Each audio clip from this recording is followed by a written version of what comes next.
So Bitcoin represents a revolution of the commons. It's a revolution of publishing, actually.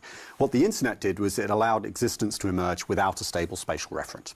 But the problem was that it lacked a vital property in nature. Economics is made necessary by nature because everything has to have a stable spatial referent in order for it to exist, in order for us to interact with it. But what the internet did was it allowed the proliferation of data such that you and I can both engage in an asynchronous appreciation of Nyan Cat for 24 hours, let's say. Okay, and the problem is because it didn't capture this property of scarcity, it became necessary, particularly in the late 2000s with the banking crisis, for somebody to come up with digital scarcity or virtual scarcity. And that was Satoshi Nakamoto in his white paper. He crowned what he called a single history that everyone could agree on, or as Gadamer, the 20th century philosopher, would say, that consensus is that which cannot be overthrown, even in the presence of misunderstanding. So we need to create, you must be familiar with the Norman Rockwell painting, right? Freedom from Fear. Sure, Norman Rockwell, classic American kind of painter. He made a painting called Freedom from Fear, where, you know, these parents, they're tucking their children to sleep at night, but the father is holding a newspaper in his hand. He's checking the state of affairs of the world whilst his children sleep. The fact is we can't be up all the time. We do not know what's going on behind closed doors. And so we needed an autopoietic system that could run even in our absence, such that when we wake up in the morning, we can return to what's known as the Bitcoin blockchain and trust that whilst we were away, it operated as expected.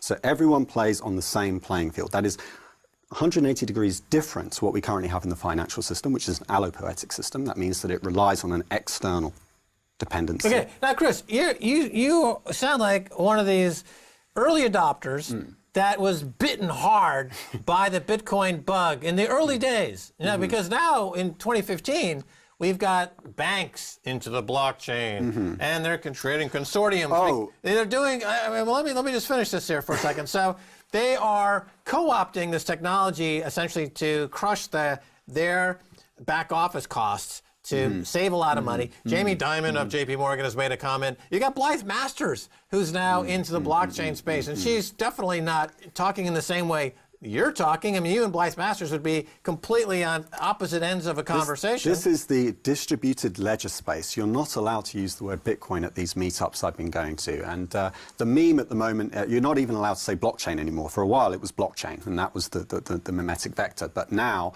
you know, memes don't have to be truthful, but they have to be useful. Okay, so they do spread across the network. There are more human beings alive today than there were on the planet in 1960. So the ability to be discovered is so easy now. And when these banks talk about blockchains and distributed ledger systems, they're euphemisms. What they're really trying to do is they're trying to capture. They won't play a game unless they can cheat. In your words, actually, from one of your earlier shows, they will not engage in any contract unless they have the controlling interest in that contract. Bitcoin is open source.